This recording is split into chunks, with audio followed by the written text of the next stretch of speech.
Halo teman-teman semua, selamat datang kembali di channel MIP Tutor.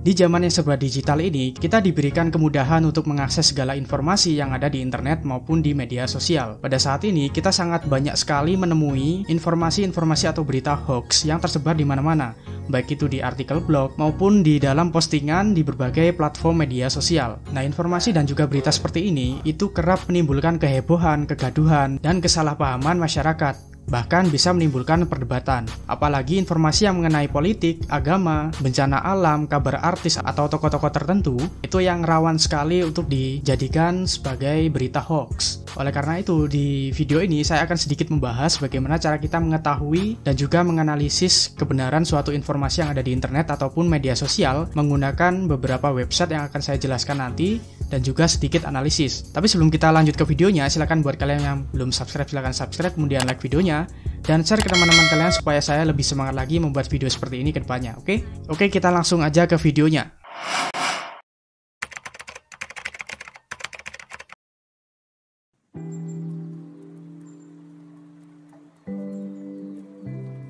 Oke, website yang pertama adalah website resmi milik Kementerian Komunikasi dan Informatika Republik Indonesia atau Kominfo dengan alamat URL kominfo.go.id. Nah, nanti untuk linknya saya cantumkan juga di deskripsi supaya kalian bisa tinggal klik aja. Setelah kalian klik linknya, kalian akan dibawa ke tampilan beranda websitenya seperti ini. Kemudian kalian klik aja yang bagian publikasi dan pilih yang menu laporan isu hoax. Nah, di sini kalian bisa melihat informasi atau berita apa saja yang sudah diverifikasi bahwa berita atau informasi tersebut adalah hoax atau disinformasi. Disinformasi artinya adalah informasi yang tidak benar atau palsu, sedangkan hoax itu sama saja ya, informasi yang tidak benar namun sengaja direkayasa untuk menutupi kebenaran yang sesungguhnya. Nah, berita hoax itu mampu menggiring opini-opini dari masyarakat yang menyerap informasi dari berita tersebut. Nah, di sini kalian bisa lihat berita apa saja ya yang sudah diverifikasi bahwa itu hoax atau disinformasi, mulai dari berita tentang COVID, berita internasional, dan berita tentang subsidi, perang, penipuan, dan lain sebagainya. Dan di sebelah kiri sini kalian juga bisa melihat tanggalnya ya. Kemudian di sini saya contohkan yang ini. Pesan WhatsApp mengatasnamakan Sekda Kabupaten Temanggung yang kategorinya hoax. Untuk mengetahui lebih lanjut tentang berita hoax ini, kalian bisa klik aja yang baca lebih lanjut. Nah, kemudian di sini kita bisa baca fakta sebenarnya dari berita ini itu seperti apa, kemudian telah diklarifikasi oleh siapa. Tuh ya. Dan di website ini kalian juga bisa memanfaatkan fitur pencarian yang ada di pojok kanan atas ini ya, yang ikonnya loop atau kaca pembesar ini, kalian klik aja. Kalian bisa ketik kata kunci yang ingin kalian cari mengenai berita atau informasi yang ingin kalian cek kebenarannya. Misalkan di sini saya ketikkan COVID, ya. Kemudian kalian bisa tekan tombol di keyboard kalian, tombol enter ya. Nah, nanti bakalan muncul berita-berita sesuai dengan kata kunci yang kalian ketikkan tadi. Kalian bisa explore berita-berita hoax sesuai dengan kata kunci yang kalian ketikkan tadi. Oke, lanjut untuk website yang kedua adalah cekfakta.com.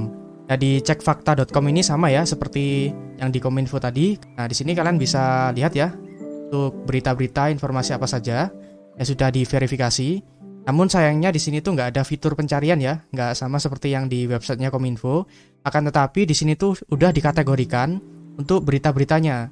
Misalkan kategorinya true, ini untuk berita yang sesuai fakta ya atau yang benar. Ada false context, ini berita yang konteksnya salah atau nggak benar. Kemudian manipulated content, poster content, dan ini untuk yang berita-berita terbaru. Jadi kalian bisa pilih aja ya mana yang mau kalian lihat beritanya. Misalkan di sini kita cek yang false context ini ya. Kemudian akan muncul ya berita-berita yang salah atau nggak benar. Misalkan di sini yang paling terbaru ini adalah pabrik nuklir Turki terbakar. Di bawahnya ini juga masih ada yang lainnya. Kalian bisa baca sendiri. Untuk melihat lebih lengkapnya kalian bisa klik aja ya di bagian headline-nya atau judulnya dari berita yang ingin kalian lihat. Dan nanti akan muncul tampilan lebih lengkapnya. Nah, seperti ini ya. Oke, lanjut lagi untuk website yang ketiga yaitu turnbackhoax.id. Nah, di sini sama ya, menyajikan berbagai informasi atau berita yang sudah diverifikasi bahwa berita itu salah atau tidak benar. Dan ini beritanya urut, yang paling atas ini adalah yang paling baru. Nah, di sini ada fitur pencarian ya. Kemudian kalau kalian ingin lihat lebih lengkap deskripsinya, kalian bisa klik aja di bagian beritanya ya, bagian judul atau headline beritanya. Kemudian kalian bisa baca di sini ya, hampir sama. Ada penjelasan mengenai fakta sebenarnya dari informasi atau berita ini. Dan di website cek fakta ini sebelumnya juga sebagian ngambilnya dari sini ya, dari turnbackhoax.id. Ini untuk berita atau informasi yang ada di ketiga website ini, baik dari Kominfo, Cek Fakta, dan juga Turnback Hoax. Ini adalah berita yang sudah diverifikasi kebenarannya ya. Nah, sekarang bagaimana kasusnya bila ada berita atau informasi yang baru saja muncul di media sosial, kemudian bagaimana cara mengetahui bahwa informasi atau berita tersebut itu adalah valid atau hoax. Nah, sebenarnya ada beberapa cara yang bisa kita lakukan untuk mengidentifikasi berita atau informasi tersebut. Apakah berita atau informasi tersebut adalah benar atau perlu diragukan kebenarannya. Untuk langkah-langkah yang bisa kita lakukan adalah sebagai berikut.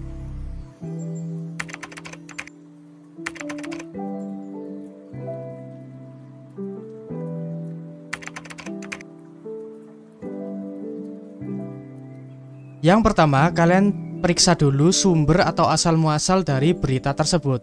Apakah berita tersebut itu berasal dari website portal berita resmi Indonesia, contohnya seperti Kompas, Tribun News, Detik.com, Liputan 6, dan lain sebagainya. Saya rasa kalian ini sudah banyak yang paham ya. Nah, apabila berita tersebut ada di website portal berita resmi, berarti sudah diverifikasi untuk kebenarannya. Nah, namun bukan berarti untuk yang website atau media tidak resmi itu salah semua ya. Jadi kita juga harus baca dan pahami dulu isi kontennya supaya bisa mengidentifikasi apakah berita tersebut itu benar atau tidak.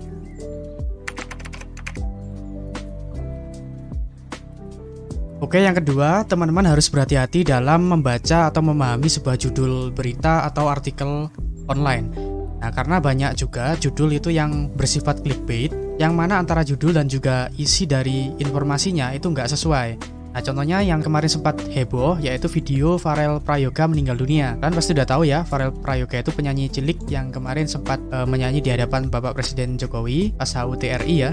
Nah, terkadang ada juga orang yang hanya men-screenshot judulnya saja, kemudian dikirim kemana, misalkan kirim ke grup keluarga atau mungkin di grup Facebook, yang akhirnya menimbulkan kehebohan.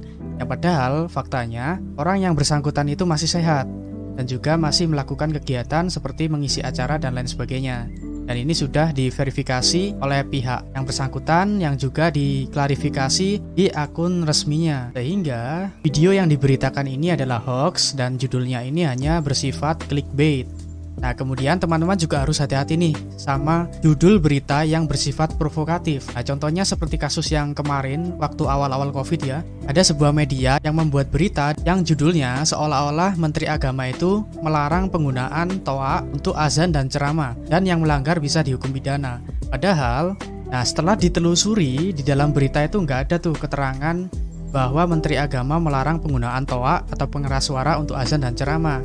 Dan isi berita tersebut sebenarnya hanya menginformasikan bahwa Kementerian Agama itu menerbitkan surat edaran untuk mengatur penggunaan pelantang atau pengeras suara di masjid, yang sebenarnya tuh peraturannya tuh sudah lama diterapkan ya. Nah, judul-judul yang provokatif seperti ini, terutama yang berkaitan dengan agama dan politik, itu sangat mudah sekali mempengaruhi masyarakat kita ya. Jadi ya kalau bisa mulai sekarang kita harus berhati-hati terhadap judul-judul yang seperti ini. Pastikan kita membaca beritanya itu dengan teliti dan detail.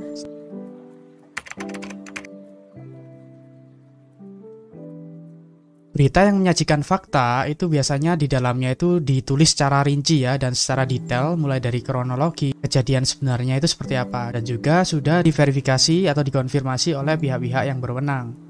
Nah, hal itu pun juga berlaku kalau kita melihat berita di media tidak resmi ya, misalkan yang ada di Instagram atau di Facebook dan dimanapun. Apabila disajikan informasinya itu secara detail dan lengkap, serta ada pihak-pihak yang berwenang yang sudah mengkonfirmasi, maka informasi yang disampaikan itu cenderung benar sesuai fakta.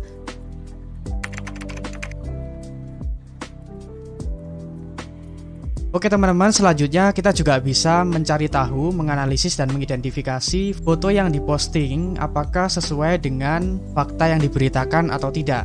Nah, di sini contohnya mengutip dari website Detik Sumut ya. Ini ada sebuah akun Twitter yang memposting foto anjing yang memegang tangan anak kecil di reruntuhan gempa yang ada di Turki kemarin. Kita doakan buat teman-teman yang ada di Turki semoga diberi ketabahan atas bencana yang sudah dialami, dan juga semoga wilayah yang terdampak bencana itu semoga lekas membaik ya. Nah, di sini saya sudah menemukan akun yang memposting fotonya ya di Twitter ini. Nah, ini teman-teman bisa langsung download aja fotonya atau di screenshot ya. Nah, kemudian teman-teman silahkan buka Google Image dan upload saja foto yang sudah di screenshot tadi ke Google Image ini.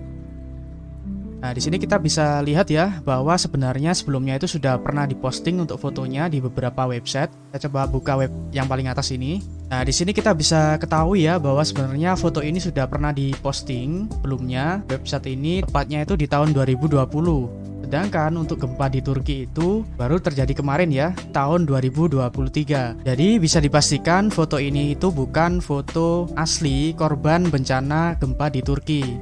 Nah, mungkin akun ini tuh sebenarnya ingin memposting turut berduka cita atas bencana yang ada di Turki ya, namun tidak memiliki foto aslinya, jadi mengambil dari website untuk diposting. Tapi seharusnya kalau mengambil dari suatu website atau microstock itu dikasih sumber referensi atau rujukan ya, di sumbernya itu dari mana, supaya tidak menimbulkan kesalahpahaman.